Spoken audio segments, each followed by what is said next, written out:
Seja bem-vindo ao canal Saúde na Prática. Aqui você encontra informações confiáveis para cuidar melhor da sua saúde. Deixe seu like, inscreva-se no canal e ative o sininho. Agora, vamos ao conteúdo. Hoje a gente vai fundo na história surpreendente da influenza, que todo mundo conhece como gripe. É um vírus que, moldou a história da humanidade por milênios e a gente vai descobrir direitinho como ele surgiu e por que ele continua por aqui. E para começar, já lanço uma pergunta que parece não fazer o menor sentido. Mas acredite, cada um desses elementos teve um papel fundamental na história desse vírus que a gente conhece tão bem. Fica por aqui para a gente desvendar essa conexão. A nossa história começa bem antes dos microscópios. Na verdade, ela começa olhando para o céu. A origem do nome do vírus é um mistério que leva a gente para uma época em que a ciência e a astrologia meio que andavam juntas, e a causa das doenças era procurada lá nas estrelas. Pois é, a resposta está aí. O nome influenza vem do italiano e significa literalmente influência dos planetas. Lá no século XV, o pessoal achava que os surtos de doenças eram um evento celestial, sabe? Uma consequência do alinhamento dos astros. Mal sabiam eles que o verdadeiro culpado era invisível e estava bem aqui na Terra. A partir daí, o vírus começou a viajar pelo mundo. E o que permitiu essa viagem toda? O nosso próprio progresso. Vamos ver como a globalização, sem querer, deu ao vírus um passaporte para todos os cantos do planeta. O que é realmente impressionante aqui é a aceleração das coisas. A gente tem registros lá da Grécia Antiga com o Hipócrates descrevendo doenças parecidas, mas foi no século XIX, com a chamada gripe russa, que a gente viu o poder da tecnologia moderna. As ferrovias e os navios a vapor não carregavam só gente e mercadoria, eles também levavam um passageiro invisível e mortal. Chega o século XX e a coisa muda de figura. A ciência finalmente começa a ganhar terreno e a nossa história vira quase uma investigação policial para identificar os verdadeiros culpados por trás das grandes pandemias. Mas antes de entrar nos detalhes, é preciso entender o tamanho do problema. Só a pandemia de 1918, a famosa gripe espanhola, foi responsável por um número de mortes que, supera o de muitas guerras. Foi um impacto demográfico devastador.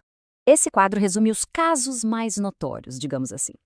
Cada pandemia foi causada por uma cepa diferente do vírus influenza, e cada uma tem sua própria história. Do H1N1 de 1918, passando pelo H3N2 que ainda circula por aí, até a mais recente, de 2009. Cada evento desses nos ensinou alguma coisa.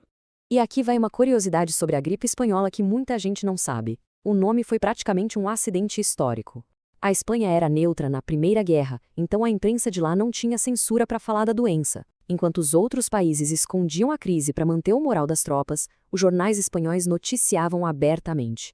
Isso acabou dando a falsa impressão de que a pandemia começou lá. E o impacto aqui no Brasil foi brutal. A gripe não escolhia classe social nem poder, a ponto de matar o presidente que tinha acabado de ser eleito. Isso mostra bem a gravidade da crise de saúde pública que o país enfrentou naquela época. Isso tudo nos leva ao que talvez seja o maior quebra-cabeça da influenza. Porque, diferente de outras doenças que a gente conseguiu erradicar, a gripe volta todo santo ano. Essa é a pergunta de $1 milhão, né? É ela que move toda a ciência e a vigilância constante. Porque se a gente entende por que a gripe sempre volta, a gente consegue se preparar melhor para lutar contra ela. E aqui estão as respostas. O vírus da gripe tem duas armas secretas, por assim dizer. Primeiro, ele vive mudando, sofrendo mutações. Segundo, ele é uma zoonose. Isso significa que ele pula entre espécies, de aves para porcos, de porcos para humanos, e nessas misturas podem surgir combinações virais completamente novas e perigosas.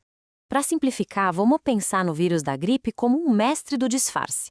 Todo ano, ele troca de casaco. Então, mesmo que o seu corpo tenha aprendido a reconhecer o casaco do ano passado, esse disfarce novo engana o nosso sistema imunológico.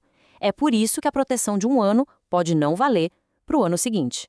Bom, diante de um inimigo tão adaptável, como é que a gente reage? Vamos focar agora na solução, na ferramenta mais importante que a gente desenvolveu nessa luta sem fim contra a influenza.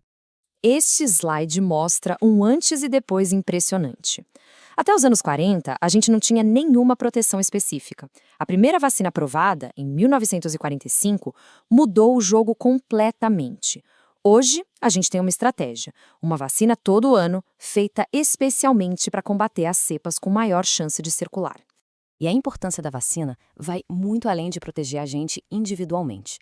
Ela é fundamental para o planejamento da saúde pública. Ao diminuir o número de casos graves, a vacinação ajuda a garantir que os hospitais tenham leitos e recursos para cuidar de todas as outras emergências, especialmente no inverno. E para fechar, fica uma reflexão. A mesma globalização que ajudou a espalhar o vírus lá atrás, hoje, nos conecta mais do que nunca.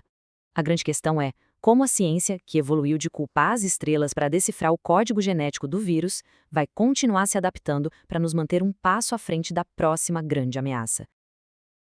Obrigado por assistir ao vídeo. Inscreva-se no canal, deixe seu like e ative o sininho para não perder os próximos conteúdos.